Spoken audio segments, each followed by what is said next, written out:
ತೇಜ್ ಪ್ರಭು ನ್ಯೂಸ್ಗೆ ಸ್ವಾಗತ. ಇತಿಹಾಸ ಪ್ರಸಿದ್ಧವುಳ್ಳ ಸಂಕೇಶ್ವರ ಪಟ್ಟಣದಲ್ಲಿರುವ ಶ್ರೀ ಹಿರಣ್ಯಕೇಶಿ ಸಹಕಾರಿ ಸಕ್ಕರೆ ಕಾರ್ಖಾನೆಯಲ್ಲಿ ಸಾಮಾನ್ಯ ಕಾರ್ಮಿಕನಾಗಿ ವೃತ್ತಿ ಜೀವನ ಆರಂಭಿಸಿ 3 ದಶಕಗಳಿಗೂ ಅಧಿಕ ಕಾಲ ಮಾದರಿ ಸೇವೆ ಸಲ್ಲಿಸಿ ನಿವೃತ್ತರಾಗುತ್ತಿರುವ ಶ್ರೀ ಮೋಹನ್ ಕೋಠಿವಾಲೆ ಅವರ ಸೇವೆ ಸಂಸ್ಥೆಯ ಬೆಳವಣಿಗೆಯಲ್ಲಿ ಮಹತ್ವವಾಗಿದೆ ಎಂದು ಕಾರ್ಖಾನೆ ಅಧ್ಯಕ್ಷ ಶ್ರೀ ಬಸವರಾಜ್ ಕಲಟ್ಟಿ ಅವರು ಹೇಳಿದರು.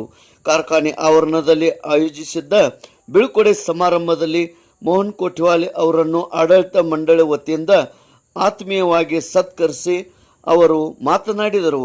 ಕೇವಲ ನೌಕರಿಗಾಗಿ ಮಾತ್ರವಲ್ಲದೆ ಹಿರಾ ಶುಗರ್ ಸ್ವಾಭಿಮಾನಿ ಕಾರ್ಮಿಕರ ಸಂಘದ ಅಧ್ಯಕ್ಷರಾಗಿ, ಹಿರಾ ಶುಗರ್ ನೌಕರರ ಸಹಕಾರಿ ಬ್ಯಾಂಕಿನ ಅಧ್ಯಕ್ಷರಾಗಿ ಹಾಗೂ ಕರ್ನಾಟಕ ಶುಗರ್ ವರ್ಕರ್ಸ್ ಫೆಡರೇಷನ್ ಗೌರವ ಅಧ್ಯಕ್ಷರಾಗಿ ಗಮನಾರ್ಹ ಸೇವೆ ಸಲ್ಲಿಸುತ್ತಿದ್ದರು ಎಂದು ಅವರು ಹೇಳಿದರು.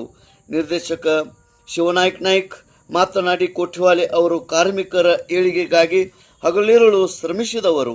ಅವರ ಶಿಸ್ತು, ಕರ್ತವ್ಯ ನಿಷ್ಠೆ ಮತ್ತು ಸಂಘಟನಾ ಸಾಮರ್ಥ್ಯ ಸಂಸ್ಥೆ ಬಲ ತುಂಬಿದೆ ಎಂದು ಹೇಳಿ, ನಿವೃತ್ತ ಹೊಂದಿದ ಆ ದೇವರು ಅವರಿಗೆ ಅವರ ಮುಂದಿನ ಜೀವನ ಆರೋಗ್ಯ ಜೀವನ ಸುಖಕರವಾಗಿರಲಿ ಎಂದು ಹಾರೈಸಿದರು. ಸನ್ಮಾನ ಸ್ವೀಕರಿಸಿ ಮಾತನಾಡಿದ ಶ್ರೀ ಮೋಹನ್ ಕೋಠಿವಾಲೆ, ಹಿರಣ್ಯಕೇಶಿ ಕುಟುಂಬದೊಂದಿಗೆ ಕಳೆದ ಪ್ರತಿಯೊಂದು ಕ್ಷಣವೂ ನನಗೆ ಅಮೂಲ್ಯ ನೆನಪುಗಳಿಗಾಗಿ ಉಳಿಲಿವೆ ಎಂದು ಭಾವುಕರಾಗಿ ಅವರು ನುಡಿದರು.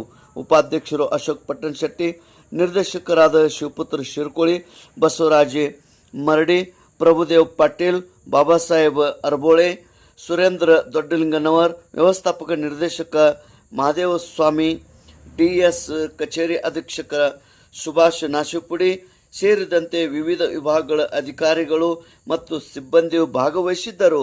ಹಾಗೂ ಅವರ ಅಭಿಮಾನ ಬಳಗದವರು, ಸಂಘಟನೆಯ ಪದಾಧಿಕಾರಿಗಳು ಕೂಡ ಇದರಲ್ಲಿ ಭಾಗವಹಿಸಿದ್ದರು. ತೇಜ್ ಪ್ರಭು ನ್ಯೂಸ್, ಸಂಕೇಶ್ವರ್.